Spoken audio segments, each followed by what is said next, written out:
허허, 어서 오시게.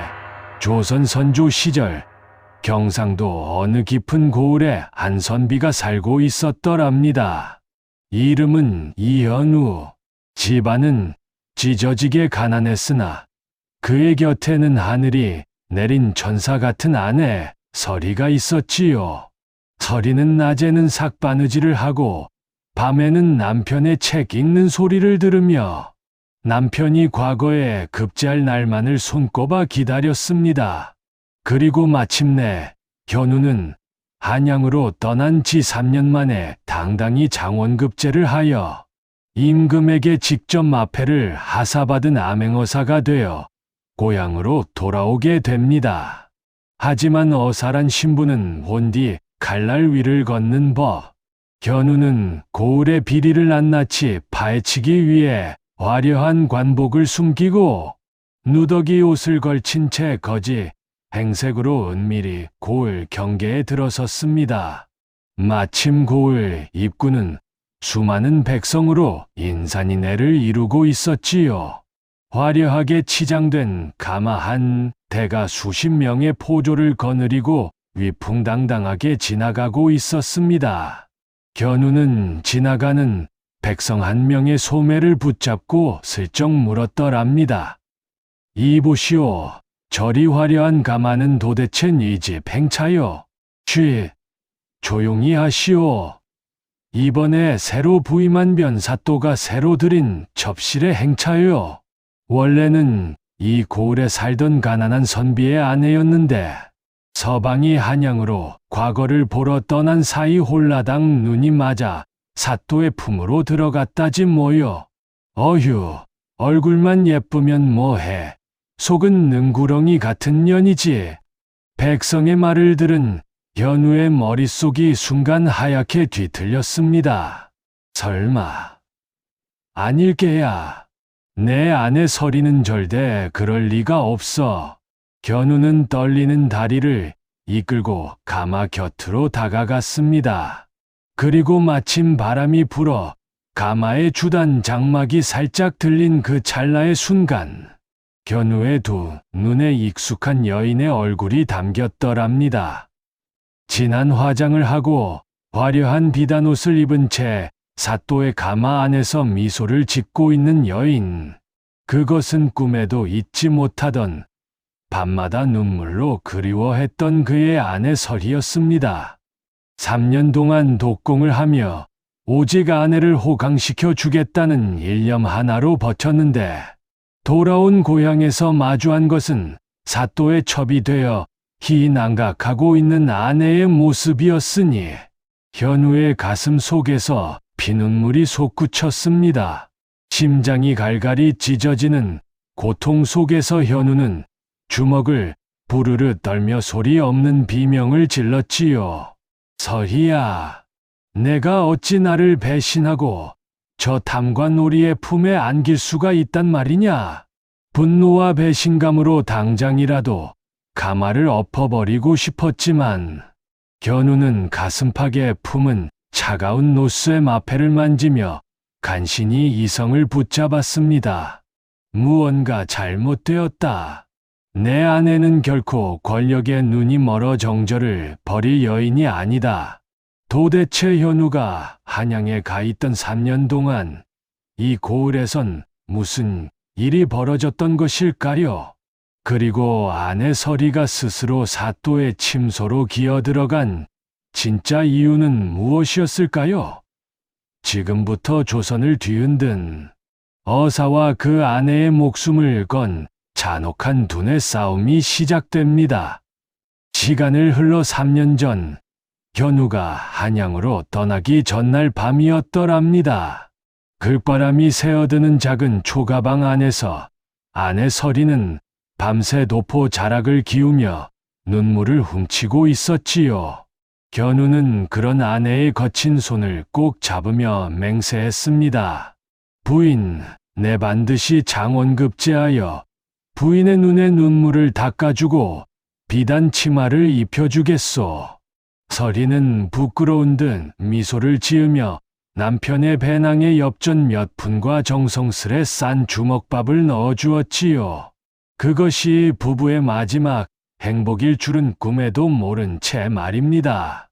남편이 한양으로 떠난 뒤 서리는 하루도 쉬지 않고 기도하며 삭바느질로 생계를 이어갔습니다. 그러던 어느 날 고을에 새로 부임한 변사또가 민정시차를 핑계로 마을을 지나다 우물가에서 물을 깃던 서리의 모습을 보게 되었더랍니다. 백옥 같은 피부의 가난으로도 가릴 수 없는 독보적인 미색을 지닌 서리를 본 순간 변사또의 눈에 음탕한 탐욕이 가득 찼지요. 사또는 즉시 이방을 불러 지시했습니다. 저 여인을 오늘 밤 내 침소로 들여라. 하지만 서리는 서슬 벌은 사또의 명령 앞에서도 눈 하나 깜짝하지 않고 거절했습니다. 소녀는 이미 혼인한 몸이며 서방님은 한양에서 과거를 준비하고 계십니다. 죽어도 사또의 수청은 들 수 없습니다. 감히 일개 백성이 사또의 명을 거역하자 변사또는 잔인한 덫을 놓기 시작했습니다. 견우가 한양에서 과거 시험을 보기도 전에 길목에 자객을 보내 손발을 자르고 목숨을 빼앗겠다고 협박한 것이지요. 사또는 서리의 눈앞에 번쩍이는 서슬 퍼런 칼날을 들이밀며 비열하게 웃었습니다. 내 장한 서방 놈이 한양 땅을 밟기도 전에 고기방석이 되는 꼴을 보고 싶으냐? 내 품에 안기겠느냐? 아니면 내 서방의 목줄을 내게 바치겠느냐? 서방의 목숨이 자기 손에 달렸다는 것을 안 순간 서리의 하늘이 무너져 내렸습니다. 내 몸 하나 더럽혀서 서방님을 살릴 수만 있다면. 서리는 피눈물을 삼키며 사또의 방으로 들어가는 조건으로 남편의 안전을 보장받았습니다. 고을 사람들은 그런 속사정도 모른 채 서리가 권력에 눈이 멀어 조강지처의 정절을 벌였다며 침을 뱉고 욕을 해댔던 것이지요. 다시 현재 이 모든 속사정을 아직 알 리 없는 암행어사 현우는 배신감과 의문이 뒤섞인 채 거지 행색으로 주막을 전전하며 정보를 모으기 시작했습니다. 그런데 이상한 일이었지요. 주막에서 술을 마시던 노인들이 사또의 욕을 하다가도 서희의 이야기가 나오자 목소리를 낮추는 것이 아니겠습니까? 그 변사또 놈도 참 미련하지. 대로 들인 첩년이 매일 밤 사또에게 독주를 먹여 취하게 만든 뒤 사또의 서재를 뒤진다는 소문이 바다 안에 현우의 귀가 번쩍 뜨였습니다. 서재를 뒤진다니 도대체 아내는 무엇을 찾고 있는 것일까요? 현우는 도저히 참을 수 없어 그날 밤 복면을 쓰고 은밀히 사또의 관아 담장을 넘었습니다. 어둠이 짙게 깔린 사또의 처소 창가에 몸을 숨기고 방 안을 들여다보았지요. 방 안에는 변사또가 술에 취해 꽤 고꾸라져 잠들어 있었고 그 곁에 서 있던 서리는 화려한 비단옷을 입은 채 소리 없이 눈물을 흘리고 있었습니다. 그리고 서리는 품속에서 작은 칼 한 자루를 꺼내 들었더랍니다.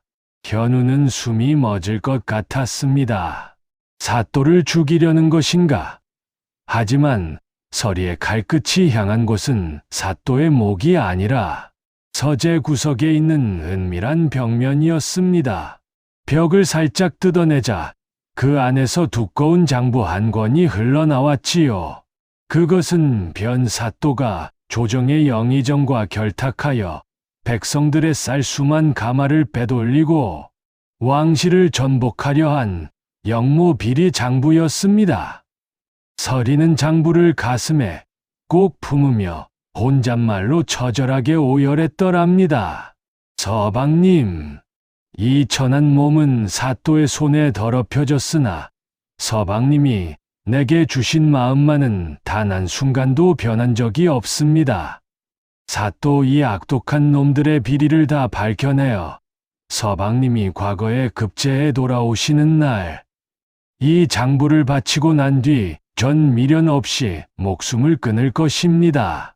문 밖에서 아내의 독백을 들은 견우는 뇌성병력을 맞은 듯 온몸이 굳어버렸습니다. 배신감은 순식간에 거대한 미안함과 사또를 향한 불타는 분노로 바뀌었지요. 내 아내가 나를 살리기 위해, 그리고 나를 위해 목숨을 걸고 이 호랑이 굴에서 칼날을 품고 버티고 있었구나. 견우는 당장이라도 문을 부수고 들어가 아내를 안아주고 싶었지만 발걸음을 돌려야 했습니다. 지금 어설프게 움직였다간 사또의 군사들에게 아내와 자신 모두 죽을 수 있었기 때문입니다. 견우는 눈물을 훔치며 관아를 빠져나와 칠흑 같은 어둠 속으로 사라졌습니다. 그리고 속으로 다짐하고 또 다짐했지요. 설이야, 조금만 참아라. 내일 해가 뜨는 즉시 이 고을의 하늘을 피로 물들여 줄 테니, 그리고 다음 날 마침내 변사또의 생일을 축하하는 거대한 연회가 관아에서 열리게 되는데, 다음 날 아침 변사또의 생일을 축하하는 연회가 관아 마당에서 성대하게 열렸더랍니다. 고을의 타락한 토호 세력들과 이방 포졸들이 모여 백성들의 피땀 어린 술과 고기를 마시며 희낭각하고 있었지요. 사또의 옆자리에는 여전히 굳은 표정의 아내 설이가 앉아 있었습니다. 그런데 바로 그때 사또의 호위무사가 다급히 달려와 사또의 귀에 속삭이는 게 아니겠습니까? 사또, 큰일 났습니다. 어젯밤 누군가 서재의 비밀벽을 뜯고 영모 장부를 훔쳐가려다 실패한 흔적이 있습니다. 처소 주변에 감시를 붙였는데 방금 전 설의 가슴팍에서 수상한 서책이 발견되었습니다. 술에 취해 웃던 변사또의 눈빛이 순식간에 잔인한 독사처럼 변했습니다. 사또는 상을 걷어차며 설이의 머리채를 잡아 마당 한가운데로 내동댕이 쳤지요. 설이의 품 안에서 툭 하고 떨어진 것은 다름 아닌 어젯밤 빼내온 영모 비리 장부였습니다. 사또는 이성을 잃고 칼을 빼들어 설이의 목에 겨누었습니다. 이 고얀 년이 내 목숨을 노리고 첩으로 들어온 것이었구나. 감히 내 등에 칼을 꽂으려 해. 내 오늘 내년의 목을 베어관아 문짝에 걸어둘 것이다. 여봐라. 당장 이 년을 매질하고 목을 쳐라.